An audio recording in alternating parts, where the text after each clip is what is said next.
Here we go, another episode of Goz on the Go. Everything you need to know in the sports world in 30 minutes and less. Quick, easy, hit all the big topics, and let's get into it. Before we do, how does Goz on the Go happen? How do all the podcasts here on Goz on the Media, which, by the way, 2 podcasts have been added to the family. Make sure you check out those guys. Football on the Know and the M across the board podcast. It happens because of great businesses. If you support Goz on the Media, we hope that you can support our partners. And we're talking about Johnstone Supply Company in Troy, New York. Fujitsu ductless splits. We're talking energy-saving, ultra-low temperature models. If you're looking for a difference for your home, ventilating, air conditioning, whatever it might be in your home, Johnstone Supply in Troy is your place. And now, by the way, they're carrying the J-Series VRF systems. If you're looking for something more efficient, some more flexibility in your home, Johnstone Supply has that for you. Plus, Westinghouse, also made by Fujitsu. How about that more basic, cost-efficient option for your home? Deals are always going on. So many people might not be exactly sure of what they need for the upgrade in their home. That's why you work with the professionals. Stop in, say hello to my guy Tom. Maybe it's James, Kevin, Rob. Maybe you'll get lucky and see the boss man George is stopping in there. These guys want to help you make your home the best it could be. 6th Avenue in Troy, right near that popular barbecue place in Troy. Stop and say hello to our friends over at Johnstone Supply in Troy. I also want to give love to our friends over at Mohawk Honda. Selection is king this summer. If you're looking for a new ride, wherever you're listening to this podcast, it is worth the drive in Glenville. Stop into Mohawk Honda and find out about their selection. So many spots here in upstate New York because of what's been so different over the world the last year and a half. They don't have the ride you're looking for. Inventory. Mohawk Honda has it for you. Find out about how you can even trade in your vehicle, get exactly what you deserve on the way back, and then drive off the lot with the ride that you want. I love the crew over at Mohawk Honda. I've been able, since I moved out here to the Capital Region years ago, to find out about the great service they give you. My guy John in service takes care if there's any issues. The Harridan family's been doing this for decades. Cam McKenna, who I bought my Pilot from, his dad Brian McKenna. We're talking families, the Ellises, and more. There's so many great people. Shout out to my guy Greg Johnson. I got some exciting stuff coming up about the Mohawk family. I'm going to see my guy Andy Gellicher as well. People that you want to work with, you're going through that stressful car buying experience. And even saying that word, I haven't said it in so long because it doesn't happen when you work with Mohawk Honda. Don't worry about that stress. Make the drive to Glenville. Work with people that you can trust during the car buying experience. Mohawk Honda right there in Glenville. Selection is king this summer, and they always go out of their way to please you. Now, on this week's episode of Goz on the Go. Did you think I would lead with anything else besides Carmelo Anthony? Some of you just tuned into this version of Goz on the Go. I'm waiting to see the numbers for this Goz on the Go, knowing that, all right, Goz wants to talk about his guy, Carmelo Anthony. His guy, his favorite athlete. Him, McNabb, and McNamara, his 3 guys in no particular order. What do I think of Carmelo Anthony joining the Los Angeles Lakers? I'm thrilled. This is the opportunity that I hoped for. That Carmelo Anthony would position himself to get that thing that people hate on him for. Not getting the NBA championship. The Carmelo Anthony haters always go to the ring. He does not have the championship. He's not in the all-time great conversation. They like to ignore that he won the championship in college with Syracuse. They like to ignore that he's the greatest Olympian American basketball player of all time. You can even push that further and call him the greatest basketball Olympian in the history of the Olympics. But no, they like to ignore that, the Carmelo Anthony haters. They just want to point that he's a ball hog, he doesn't play defense, even though that narrative's been around for a decade plus. Even though that narrative really took off in New York, although the Knicks, it took a decade for them to be relevant again post-Melo. You get it. I'm going to defend my guy Carmelo Anthony because I'm a Syracuse fan to the end of it. But this situation in Los Angeles, I'm thrilled because even though he might come off the bench, even though he might average anywhere between 10 and 14 a game, and it's still going to be the team of LeBron and Anthony Davis and Russell Westbrook. And I told you before, I said this on the Levack and Goz, go back and listen to it on the Godzilla Media YouTube page and also on our Spotify page, that I don't feel like the Westbrook-LeBron thing is going to work. They're 2 dominant ball handlers who are going to want the ball at the end of the game, although people will point and say LeBron loves to pass. That's fine. Westbrook won't when it matters. He's too good of an athlete. He trusts himself too much. I don't feel as confident in the Lakers winning a championship as others do, because although the talent is there and they're stacked, there's going to be some issues with LeBron and Westbrook. I'm going to root for the Lakers. If you know this, I don't have a favorite NBA team. I root for the players over the teams, which some would say is super lame, but it's true. The Knicks stunk when I was growing up. The Nets were good, but When you think of players like Vince Carter, you think of him as a Raptor rather than the Nets. So I've always been a Carmelo guy. I've rooted for Carmelo. I've rooted for LeBron. I've rooted for the Syracuse players to do well. My heart is telling me the Lakers are going to win the championship. And I know at some point I'm going to drive down the street to Rivers Casino and place a wager for a future ticket for LA to win the championship. I also feel tempted to wait till like Christmas or January when this Laker team who's filled with so many old players. Yeah, LeBron's in that conversation. Melo and others are just flat out old. They've been in the NBA since I was a teenager, since I was 13. And now I've got a house, a wife, and a kid, and they're still in the league. Go Lakers. My heart tells me they can do it. But will there be a contender like the Suns or the Bucks to knock them off and make it harder for Melo to get this championship? And some people are going to look at this Laker roster and say, it's the veterans chasing after a ring. Of course, they're going to get it done. This has already happened in my lifetime. Think back to the 2003-2004 Laker team, where they added 2 Hall of Famers to their roster, both chasing rings. Karl Malone and Gary Payton.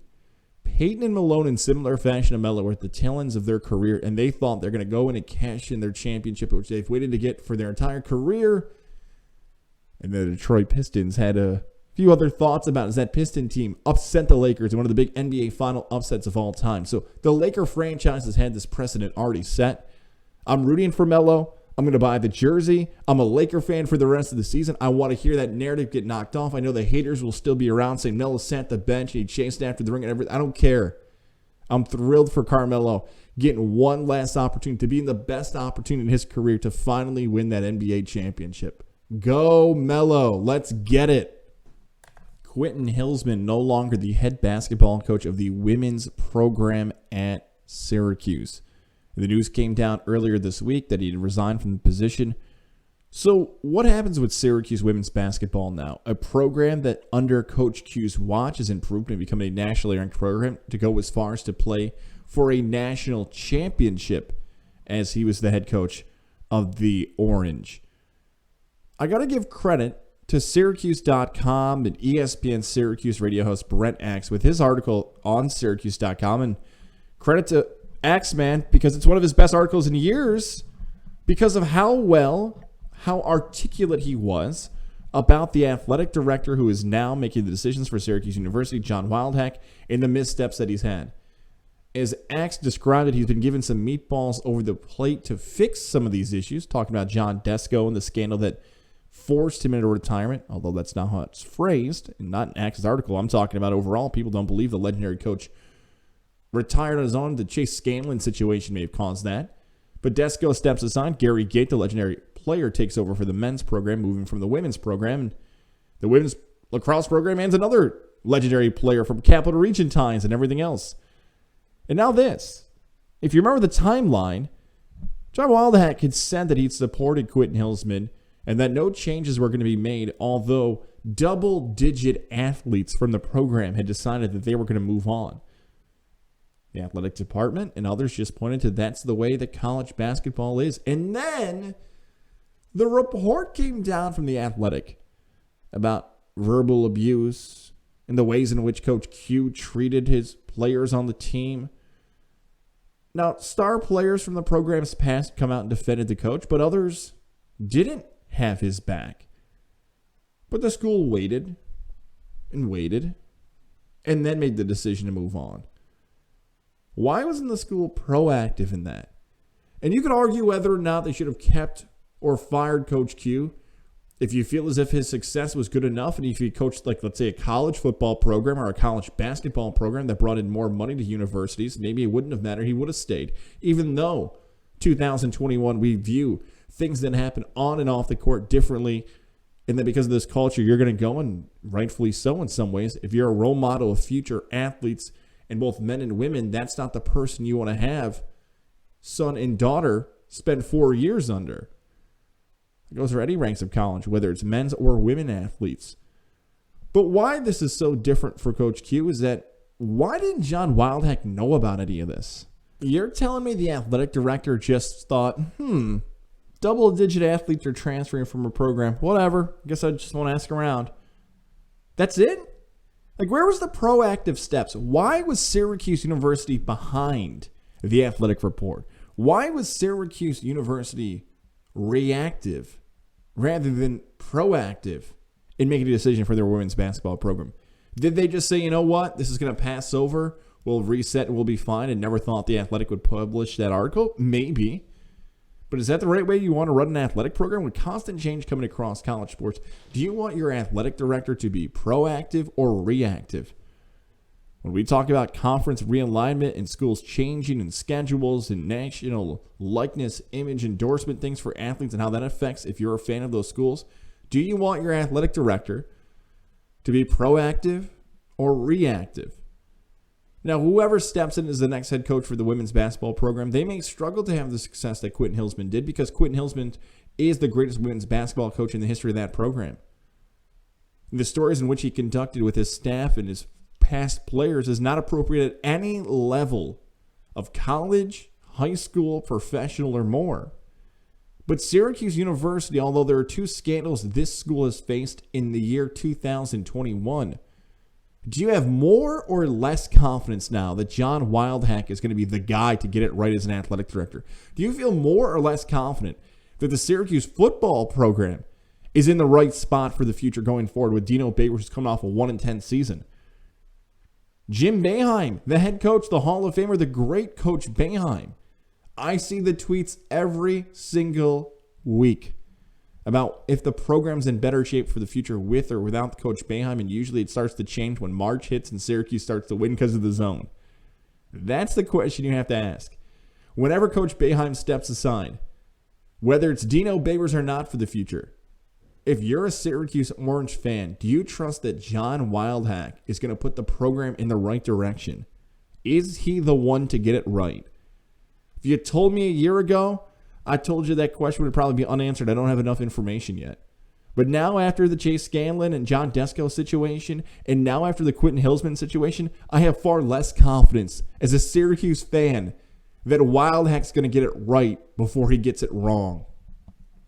I'm not trying to be anti-Syracuse in this podcast. I love Carmelo Anthony. I know he's going to do well for the Lakers. I hope so. It'd be great if he wins the championship. But I have questions if teams like the Bucks and the Sixers and teams out in the West like the Suns can contend and potentially knock off the Lakers. Same thing with Wildhack in the university making decisions going forward. And also the basketball tournament. For those who don't follow it, every summer, a collection of former college basketball stars you may remember come together for different representations of areas and schools and compete for $1 million prize chopped up between the winning team. And one of the most popular teams, if not the most popular team, is Boeheim's Army.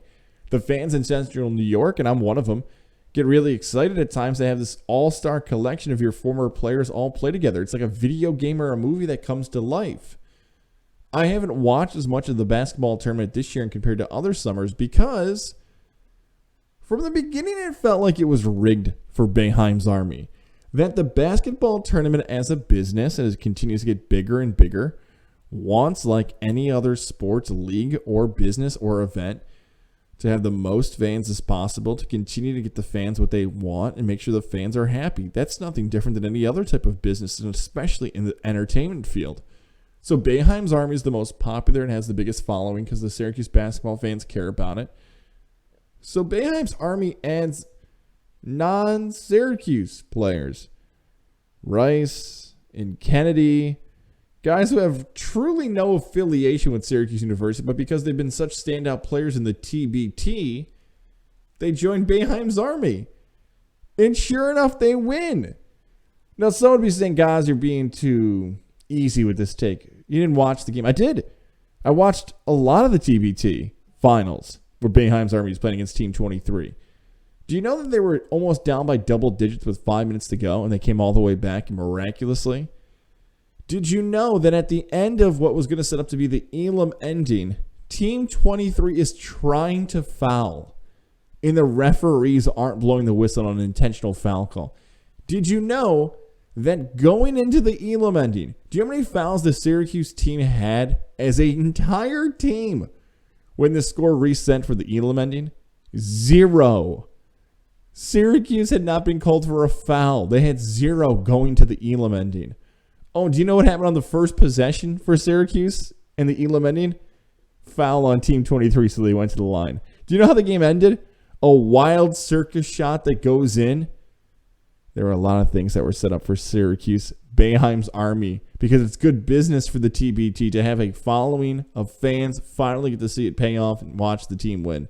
I'm happy that Syracuse won, but boy, this year's TBT felt a little rigged, a little set up, a little too convenient for the team representing Coach Boeheim and company to win that game live on ESPN with him in attendance. I hope it continues to have success because more sports is good for a business like ours, but yeah, that was set up from the beginning for Syracuse to win. I now have an athlete I never want to see ever retire, and that's Phillip Rivers. Carson Wentz injured for the Indianapolis Colts. He's going to have surgery to repair some things that have, I guess, been a lingering issue since his high school days. That's what the reports coming in there locally from Indianapolis that happened to Wentz. How did Philadelphia not catch that? How did nobody at North Dakota State? Doesn't matter. Now, Quentin Nelson, also the big offensive lineman, also having issues for the Colts. But I want Phillip Rivers to come back. And I want Phillip Rivers to play till he's 50. Phillip Rivers, I've never been like a Charger fan or like, oh my God, I love Rivers so much. But I find it funny that Rivers could be just the ultimate quarterback who just goes out there, slings it, talks trash, gets back in the huddle, and tries to win. When we evaluate the career of Phillip Rivers, if he had a Super Bowl, wouldn't he be Brett Favre? Look, Favre played for more seasons. He had more interceptions. He had the Super Bowl that he wins with the Packers. If he's not an idiot and throws the ball away, the Vikings get to the Super Bowl in that matchup against the Saints as well. And that Jet season is insane. But Rivers and Favre were very similar quarterbacks. Gunslingers who like to talk trash, who played competitive backyard football and everything else. Bring back Phillip Rivers. Let him quarterback the Colts for like half the season. And then let him go back and be with all of his kids and everything else. Because in similar fashion, and Giants fans, you know this, Eli Manning, when it was over for Eli, it was over. He got beat by Daniel Jones for the spot. Daniel Jones is still starter status in the NFL, should be questioned. There were real people that were calling for Davis Webb to be the quarterback for the future for the New York Giants. That was real things that were happening. Ben Roethlisberger, I'm sitting on a podcast here and on Levack and Goz, is poised to have a complete drop-off. He's going to be like Eli. And Rivers had those moments in 2020 where it wasn't the classic fourth quarter Scott Hansen's yelling about the Chargers in a fourth quarter comeback, and here comes Rivers slinging the ball and making it happen, and the Chargers will lose in epic fashion. He had times last season where he didn't have that same type of energy, that same type of spark he had in the fourth. So maybe his career has ended, but I don't want to see it end like that. I want Rivers to come back and quarterback the Colts. Jacob Eason's getting a lot of love. The former number one high school quarterback in the country, that he could be just fine as a Colts quarterback. Andrew Luck has not even been talked about yet. People are just done with Luck, and I wonder if it's Colts fans, and I believe this is true, that despise him for retiring so close to the start of the season and leaving the franchise in shambles, that they don't want him anymore. So give him Phillip Rivers. And you know what? If I get another season of Phillip Rivers entertaining me, I'd rather watch that than Carson Wentz. I didn't think I'd bring this up, but now that I'm going crazy about Wentz, I don't think he was ever good. He had one season for about 10 to 14 games where he was talked about as the MVP of the league, that he was hyped up, that he was the best thing. You know how many guys who have had good stretches in the NFL? Derek Anderson, Blake Bortles, Kevin Cobb, Matt Flynn. Wentz had it for about 5 or 6 more games than any of those guys. He got a huge contract. Him and Goff together made massive deals. Both got a team. Well, Goff got the Rams there. Wentz had to watch from the sidelines as Foles did it. But I never was convinced, especially how Benny was in Philly, that he was that good. I'd rather see Phillip Rivers out there. Bring back the old gunslinger and not Favre. Phillip Rivers to quarterback for a few entertaining games this year for the Indianapolis Colts. Oh, yeah. How does that taste? Sports with a Z and a T. Our guys Bryce Zielinski and Taylor Lattimore. Bryce is an ultimate Carson Wentz defender to the death. He told me via text that he was going to name his dog or his firstborn Carson. I think it was the son Carson and the dog Wentz. Taylor's a Colts fan. Go listen to their episode this week. Sports with a Z and a T. If you haven't listened yet, there's your one you want to listen to hear some passion about the Eagles and Colts. Go check them out and tell me if you're with me or with Bryce or Taylor or anybody else. The Olympics officially wrap up on Sunday. August 8th will be the final day of the 2020 although competitive games took place in 2021 Olympic Games. So we got to talk about the legacy of the Olympics. Now, when we're taping this, you're hearing this on Thursday, which is August 5th. Things may have happened between then. I know for me, some of the things I've enjoyed the most. How about Sydney McLaughlin's race and lives up to the hype and wins it? It is that great in her world record performance, and she'd been one of the premier athletes that had been hyped up by NBC, and she lives up to the hype and wins the 400-meter hurdles. Did you see the guys' race? Norway versus the U.S.? There are some Olympic insiders who called it the greatest Olympic race they have ever watched in their lifetime, and I can't argue with it. Warholm versus Benjamin? Give me that rematch with guys still really, truly early in their mid-20s in their career. I would watch that again. It was the best race I've watched all the way through. Olympic basketball, both men and women, we're talking about the Americans. Can they be the ones to push through and not get upset? But it would be more memorable if they did get upset. It would. You'd remember the Olympics and the country and everything else that could have pieced together to make that happen. But the way in which we are going to remember the 2020 competitive games in the 2021 calendar year is going to be Simone Biles.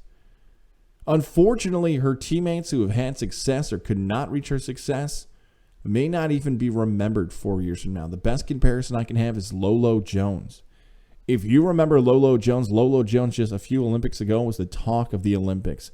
And all the focus is on Lolo and whether or not she could come back and what she meant. And then that scathing article came out that Lolo Jones was far more concerned about her looks and her celebrity than actually competing in the Olympics. And then in London in 2012, in the 100-meter hurdles, she didn't medal. She finished in 4th. Two of her teammates medaled at silver and bronze. Do you know their names off the top of your head? I'll let you think about it. Do you remember the post-press conference where they made it very clear they were not Lolo Jones fans? Instead, they said, we don't want to play second fiddle. We medaled. It's about us, and you're asking us about our teammate who didn't medal. Dawn Harper and Kelly Wells, by the way, the name of those athletes. But that's what happened. We didn't remember who they were, unfortunately. We remembered the story behind it. And that's why it's going to be about Simone Biles. Are you more intrigued or less intrigued to watch a Simone Biles event in 2022? Do you want to see her come back? Has she actually, the wildest way to think about it, someone who is self-proclaimed the GOAT, the greatest of all time, someone who did not compete because of mental health reasons in the event that would have redefined her legacy, has now become someone who's the underdog? Has now become someone you want to root for? Or has become something that is must-see television? That if you're a 12-year-old girl who wants to learn more about gymnastics, if you're a 5-year-old girl who wants to learn more about gymnastics, or if you're a mom or a grandmother who wants to find out if Simone Biles can actually overcome her mental health issues that stalled her performance in this year's Olympics and come back and medal again. I know she won the bronze, but the next hype for the 2024 Olympic Games, Simone Biles will still be in the conversation 3 years from now, whether she can redeem herself or if she even wants to. So that is the story of the 2020-2021 Olympic Games. It is the legacy of Simone Biles. She is the standout, even though she fared far different than what we thought she would when we had to recap this year's Olympic Games. The modern day Undertaker, the most shocking WWE release of all time. That's what it was described on the internet for this week for Bray Wyatt being released. I saw some wrestling fans actually claiming that he wasn't actually released because they used his real name, Wyndham Rotunda, not Bray Wyatt, so it was a work, and actually he was coming back. I'm like, oh my God, what are you guys talking about? Bray Wyatt, and if you're not a wrestling fan, here's another option. Here's another way for which you can find out who he is. Go to YouTube. Just type in Bray Wyatt promo. Bray Wyatt family. You're going to watch some videos. You're like, oh my God. Was this going on in wrestling? Was this happening? My dad always tells me this story that I was afraid as a kid of Papa Shango. And you remember his stuff, by the way, he became the godfather for people who were my age. Yeah, Papa Shango I used to be afraid of when he'd talk to the Ultimate Warrior. I couldn't imagine being a kid and watching The Fiend. or anything involving Bray Wyatt, it probably would have scared kids to death watching this guy. But as good as he is as the Fiend, and this cult leader, and this wrestler, and got the whole world in his hands, he was doing things I cannot even compare to any other WWE wrestler ever. But now they've moved on. Now, the reports when they were taping this have said that it was a budget cut situation, and that's why they moved on to Wyatt. There have been other internet reports circulating that he's got a lot going on in his life. He welcomed a new daughter within the year. His father, former Syracuse University, a lot of Cuse love in this episode.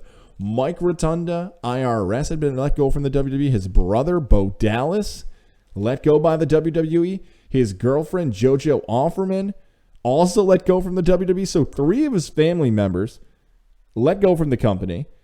And think about this. His character's intense.